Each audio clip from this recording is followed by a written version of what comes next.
Kemarin saya diundang pada hari Selasa yang lalu untuk hadir gelar perkara. Semula saya keberatan untuk datang, tapi setelah saya pertimbangkan istikharah, saya mendapat keyakinan bahwa saya harus datang. Dalam gelar perkara tersebut, saudara, kita punya saksi bahasa, lawan juga punya saksi bahasa yang bela Ahok, saudara. Kita punya saksi agama, lawan juga punya saksi ahli agama, saudara. Kita punya saksi ahli pidana, lawan juga punya saksi ahli pidana. Ahli agama kita jauh lebih unggul daripada ahli agama mereka. Tidak ada masalah. Ahli bahasa kita seimbang dengan ahli bahasa mereka. Ahli pidana mereka punya 3, kita cuma punya 2, saudara. Kita kalah 1 di situ. Tapi pertolongan Allah datang. Setelah kita gelar perkara, saudara, setelah ahli-ahli pidana yang meringankan Ahok ini bicara, mengatakan bahwa apa yang diucapkan Ahok di Pulau Seribu tidak ada unsur kesengajaan, tidak ada niat, sehingga tidak boleh dipidana. Sedangkan 2 ahli kita mengatakan ini ada unsur kesengajaan, karena walaupun niat itu urusan hati, tapi manakala dia sudah terucap, maka itu merupakan tindak pidana.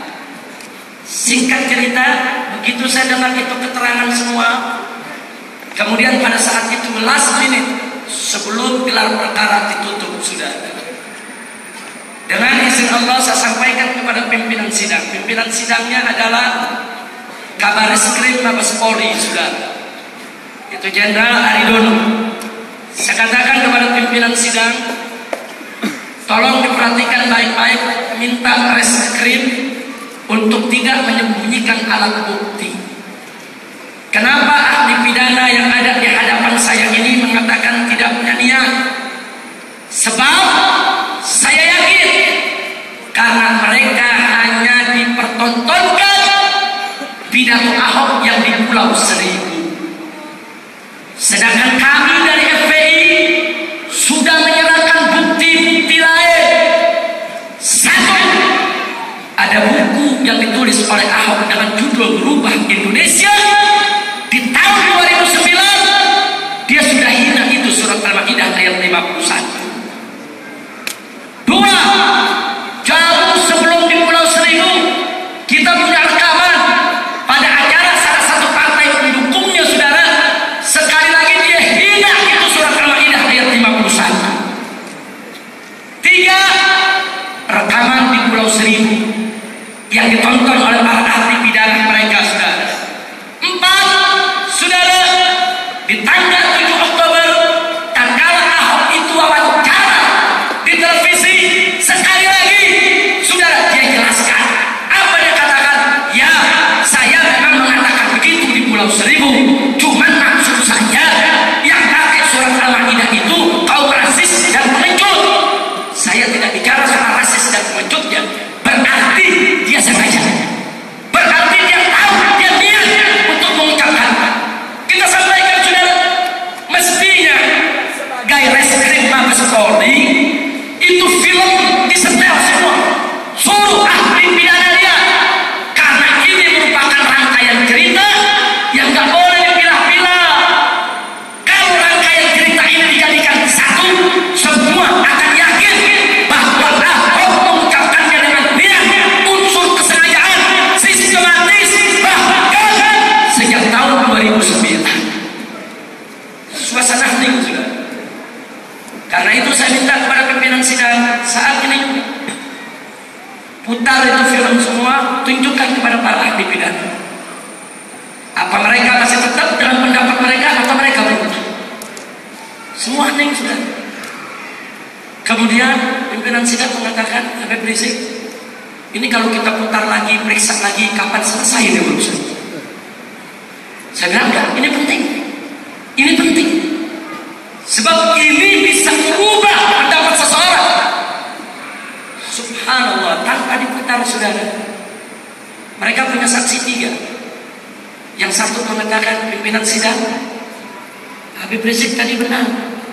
Saya kemarin lihat satu film yang di Pulau Seribu. Kalau cuma satu film yang saya lihat, ya saya yakin dia tidak punya niat. Tapi kalau yang Habib Rizik bilang tadi ada rekaman-rekaman lain dan ada buku, ya berarti dia punya niat. Terus yang satu lagi nyaut lagi, saya sepakat dengan dia. Saya cuma tunjukin satu film, mestinya secara komprehensif untuk tunjukkan kepada kita. Last minute, 2 ahli pidana mereka akhirnya membelot ke kita.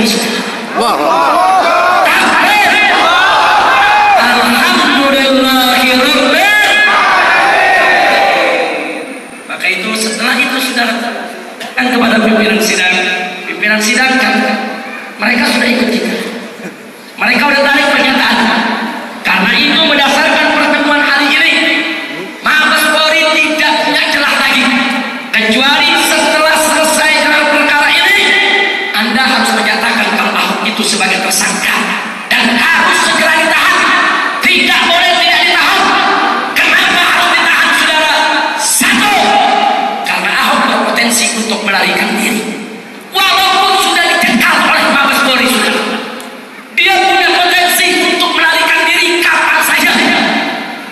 2, saudara, karena Ahok berpotensi untuk menghilangkan alat bukti, saudara. Walaupun Mabes Polri mengatakan nggak mungkin alat bukti dihilangkan karena alat buktinya sudah kami sita. Siapa bilang? Di sana ada alat bukti lain yang belum disita oleh polisi, saudara.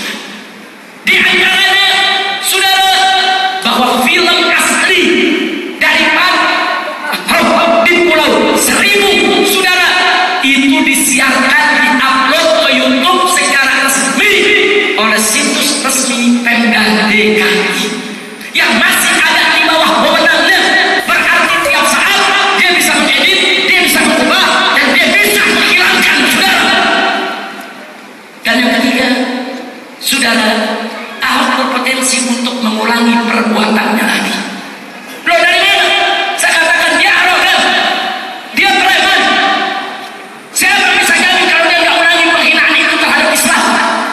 Buktinya, saudara, buktinya begitu hari Rabu pagi dinyatakan Ahok sebagai tersangka, Rabu siang dia wawancara di televisi ABC Australia mengatakan itu mereka yang hadir pada saat aksi bela Islam 4/11 dibayar setiap orangnya 500.000 dinar. Ini penghinaan untuk habaib, penghinaan untuk ulama, penghinaan untuk tokoh nasional, penghinaan untuk segenap umat Islam yang hadir di aksi bela Islam 4/11, saudara. Dan gak sampai di situ. Yang keempat, kita udah sampaikan, saudara. Kita udah sampaikan yang keempat. Sebab, saudara, pelanggaran yang dilakukan oleh Ahok ini sudah membuat kegaduhan nasional, heboh internasional yang berdampak luas, bahkan telah menelan korban, saudara. 200 orang lebih terluka, 2 orang meninggal dunia, saudara. Enggak sampai di situ, ini berpotensi untuk memecah belah NKRI. Enggak bisa ditahan, harus ditahan.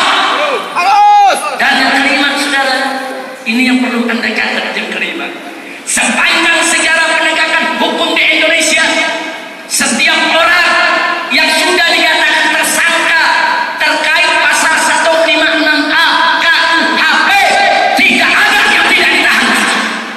Nggak ada, semuanya. Aris Wendo Atmawiloto, sudah. Lia Habib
Saudara, itu ada satu tempat sesembahan daripada masyarakat Hindu di Bali. Dia cuma ngomong itu kotor, itu najis, di penjara 14 bulan. Nggak ada penistaan agama ini di Indonesia pernah. Lalu kenapa kok yang satu ini tidak ditahan? Anda punya rencana apa? Anda punya siasat apa? Nah, maka itu saudara, saya dan kawan-kawan nggak bisa. Jadi di sini saya mau katakan, jangan dibohongi dengan status tersangka.